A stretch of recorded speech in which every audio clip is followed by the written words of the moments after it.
संगच्छध्वं संवदध्वं शंभो मनासि जानतां देव भाग्यम यथा पूर्वे संजनाना उपासते समानीव आकुति समाना हृदयानिवह समानमस्तु ओ मनो यथा वह सुसहासति।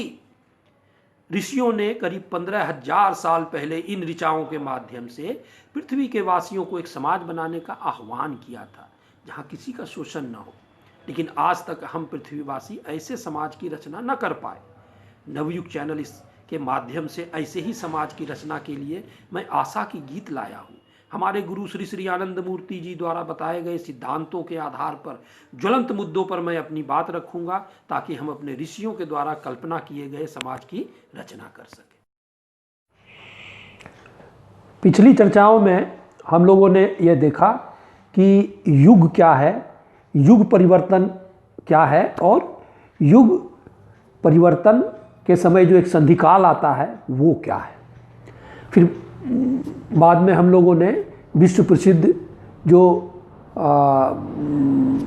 भविष्यवक्ता हैं और भविष्य द्रष्टा हैं, दोनों ने आगे भविष्य के लिए क्या क्या कहा है ये हम लोगों ने देखा। अब आज हम चर्चा करेंगे कि जो भविष्य द्रष्टा और भविष्य वक्ताओं ने जो आगे के विश्व के, इस पृथ्वी के आगे के भविष्य के लिए कहा है, क्या वो वही परिस्थिति से अभी ये पूरा विश्व गुजर रहा है? क्या हम परिवर्तन के लिए तैयार हैं या युग परिवर्तन होने वाला है?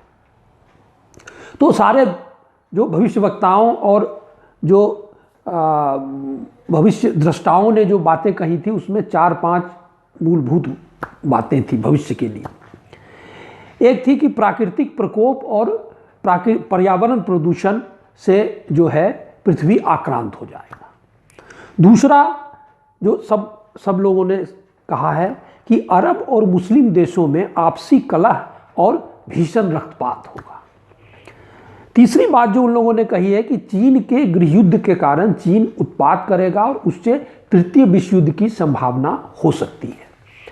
और चौथी बात जो सारे लोगों ने सहमति से कहा है वो है कि भारत का आध्यात्मिक उत्थान होगा और यह उस युद्ध के बाद एक विश्व शक्ति के रूप में उभरेगा। तो अब इस एक एक चीज़ों को हम अभी हमारे पृथ्वी पर और पूरे विश्व में जो घटनाएं घट रही हैं उससे इनका हम कंपेयर करते हैं। प्राकृतिक प्रकोप और पर्यावरण प्रदूषण। तो जो ये प्राकृतिक प्रकोप है ये 2017 का पूरा आकलन अवेलेबल है नेचुरल डिजास्टर का। तो पूरे विश्व में जो 2017 में नेचुरल डिजास्टर हुआ है वो है 330। ये धीरे धीरे बढ़ता आया है और इसमें जो मुख्य प्राकृतिक प्रकोप हैं वो है तूफान, भूकंप, लैंडस्लाइड एंड फ्लडिंग, अतिवृष्टि के कारण अनावृष्टि और वाइल्ड फायर। तो तूफान जो है ये 2017 में कई आए हैं, लेकिन जो बहुत ही भीषण तूफान आए थे वो था हरिकेन मारिया जो डोमिनिकन रिपब्लिक में आया था, इरमा यूएसए और कैरेबियन में आया था, फिर हार्वी जो यूएसए में आया था, टाइफून जो वियतनाम में आया था। ये सब बहुत ही भीषण तूफान थे। अदरवाइज छोटे मोटे तूफान तो हर जगह आते रहते हैं, ये सब भीषण थे। भूकंप जो था वो मैक्सिको, ईरान और बाली का बहुत ही भीषण भूकंप था। और जो अतिवृष्टि हुई है, आप अगर देखें कि जो वर्षा होता है तो जहाँ वर्षा हो रहा है वो तो साधारण होता है, लेकिन अब पूरे साल का वर्षा एक ही दिन में हो जाता है, ऐसा कई जगह देखा गया है। तो ये जो उसके चलते लैंडस्लाइड भी होने लगता है। तो ये बांग्लादेश में, इंडिया में, साउथ ईस्ट एशिया में, फिर कोलंबिया साउथ अफ्रीका में, Sierra Leone, China, Sri Lanka, Peru, Cambodia, ये सब ऐसे देश हैं जहाँ की 2017 में ये फ्लडिंग और लैंडस्लाइड भीषण हुआ था। और वाइल्ड फायर के लिए तो अमेरिका जाना जाता है और ऑस्ट्रेलिया, कैलिफोर्निया में वाइल्ड फायर बहुत ही भीषण रूप में आया था, और ऑस्ट्रेलिया में भी। तो ये जो नेचुरल डिजास्टर है, इनमें आप देखेंगे तो एक चीज़ पाएंगे कि ये हर साल कहीं ना कहीं होता है।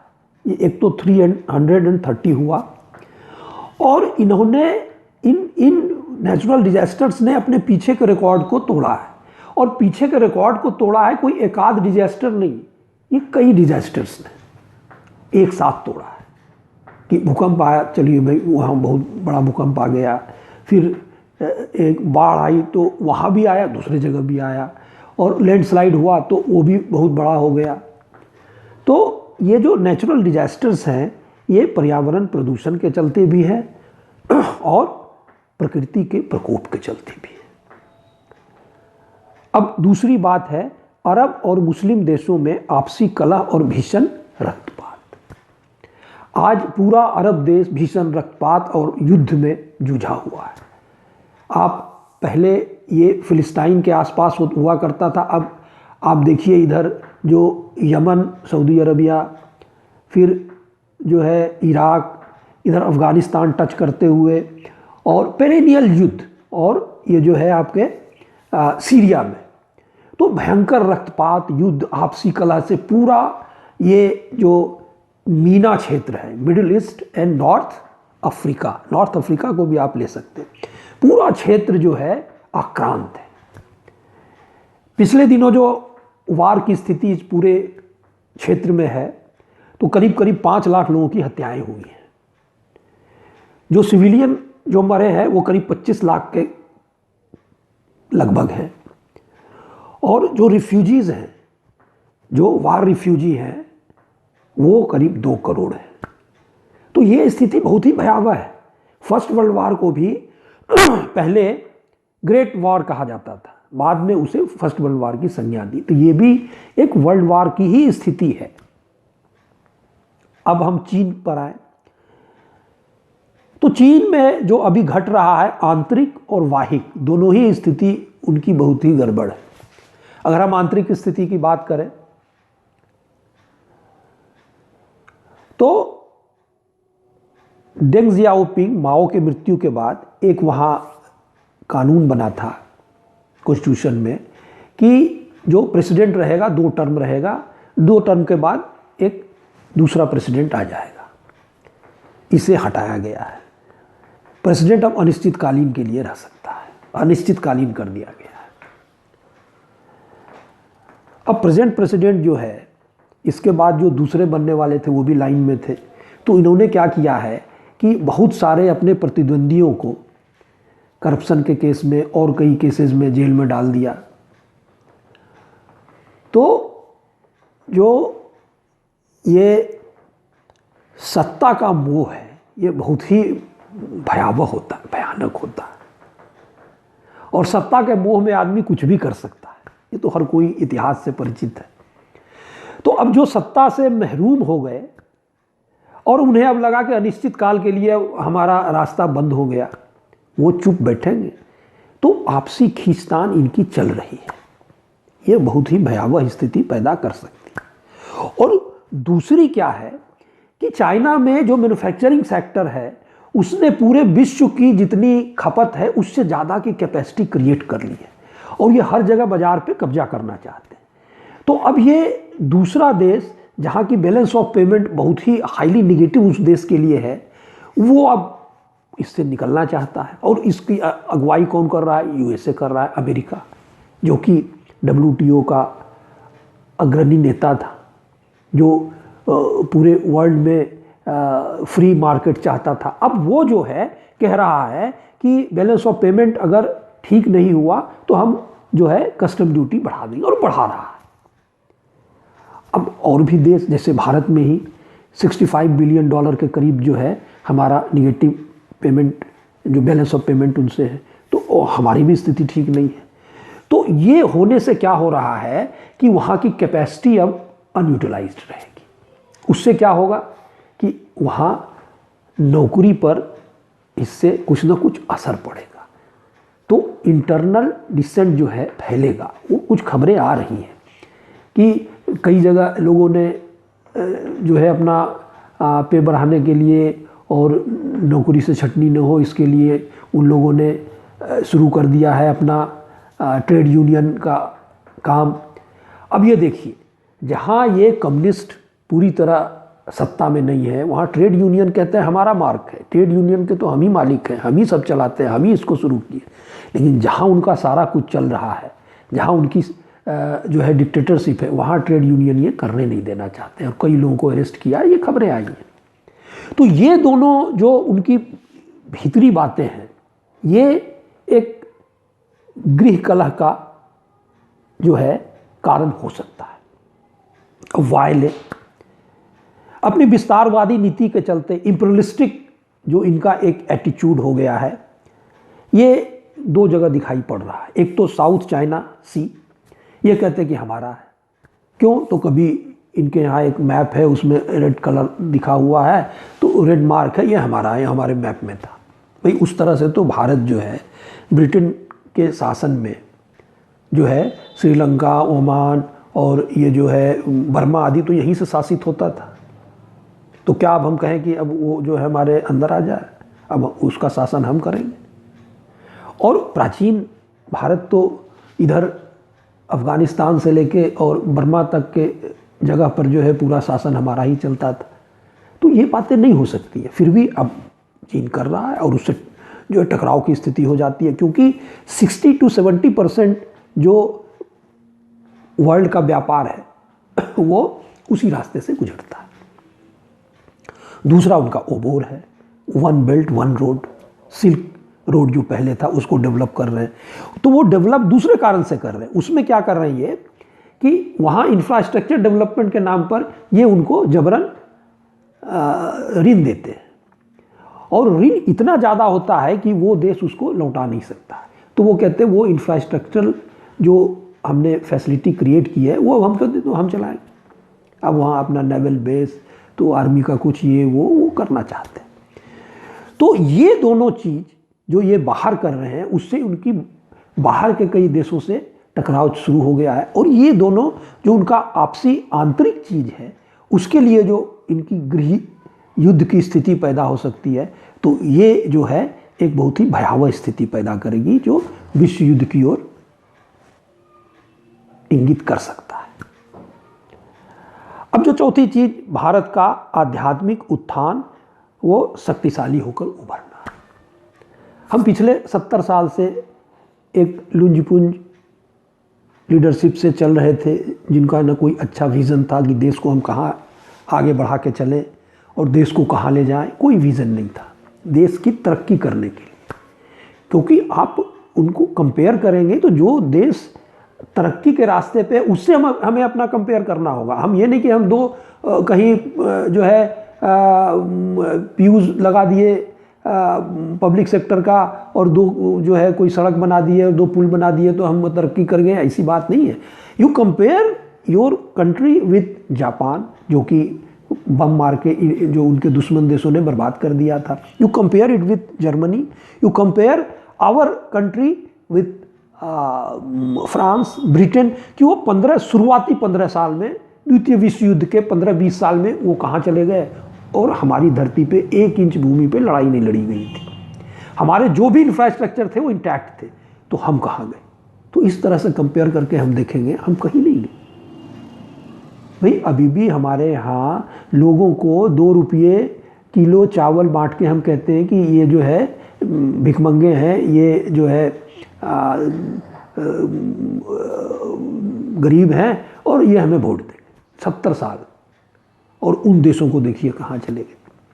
तो अब एक ऐसा प्रधानमंत्री आया है, एक ऐसी पार्टी आई है जो पुराने हमारे जो भारतीय परंपरा है उस पर विश्वास रखता है और भारत को आगे बढ़ाने में विश्वास रखता है। तो आज जैसे पहले कोई अपने को इंडियन कहता नहीं था, आप एनआरआई से पूछिए वो कहता है कि अब हमें गर्व का अनुभव होता है, हम कहते हैं कि हम भारतीय हैं और लोग इज्जत की निगाह से देखते हैं। तो ये क्या है ये भारत आगे बढ़ रहा है। ग्रोथ 9% के करीब वर्ल्ड में सबसे ज़्यादा है हमारा ग्रोथ। और सबसे बड़ी बात है कि हमारी परंपरा को अब पूरा वर्ल्ड मान रहा है। हमारी परंपरा क्या है? एको सद्विप्रा बहुधा वदन्ति, सर्वे सुखना भवन्तु, सर्वे सन्तु निरामया, सर्वे भद्राणि पश्यन्ति, ना कश्चिन मां दुख मां पुण्यात्। हम सबको साथ लेके चलने वाले हैं। एक सत्य एक है और कई रास्ते से विद्वान उसको कई रास्ते से होकर उस सत्य को उद्घाटित करते हैं, उस सत्य के पास पहुँचते हैं। तो एक हमारी भारतीय परंपरा ही है जो पूरे विश्व को एक सूत्र में बांध सकती है। क्योंकि और परंपराएं क्या कहती है कि हमारा जो रास्ता है वो स्वर्ग की ओर जाता है, हेवन की ओर जाता है, और दूसरे का रास्ता शैतान की ओर जाता है। और हमारा यह पुनीत कर्तव्य है कि दूसरे के रास्ते से हम अपने रास्ते पे लाएं। ये भारत नहीं कहता। और आज आप देखें कि हमारी ये परंपरा जो है योग के जरिए पूरे विश्व में फैल रहा है। जो धर्म है, धर्मस्य सूक्ष्म गति, धर्म की गति अति सूक्ष्म है, सूक्ष्मता से वो फैलती है। तो आज पूरे यूएनओ के पूरे देशों ने एक खास दिन को योग दिवस के रूप में मनाने के लिए एक्सेप्ट किया। तो ये सब चीज़ें जो है भारत को आगे बढ़ाने के लिए जो है वो इंगित कर रही है। तो ये चारों जो चीज एस्ट्रोलॉजर्स ने कहा है वो लग रहा है कि अब ये परिवर्तन की ओर हम बढ़ रहे हैं। अब ये परिवर्तन क्यों होता है? युग परिवर्तन क्यों होता है? युग परिवर्तन इस प्रकृति ने क्यों इसको किया है? अगर आप पूरे विश्व के हर क्रिएटेड एंटिटी पर विचार करें तो कोई भी परमानेंट नहीं रहता है। जितने क्रिएटेड एंटिटी विश्व के हैं वो सबको निर्माण, पालन और ध्वंस से गुजरना पड़ता है। एक मनुष्य है, वो जन्म लेता है, पूरी ऊर्जा के साथ बचपन से चलता है, फिर वो जवानी आती है, वो सामाजिक कार्य करता है, फिर बुढ़ापे की ओर अग्रसर हो जाता है, फिर वो मृत्यु की ओर जाता है और फिर एक नया जन्म लेता है।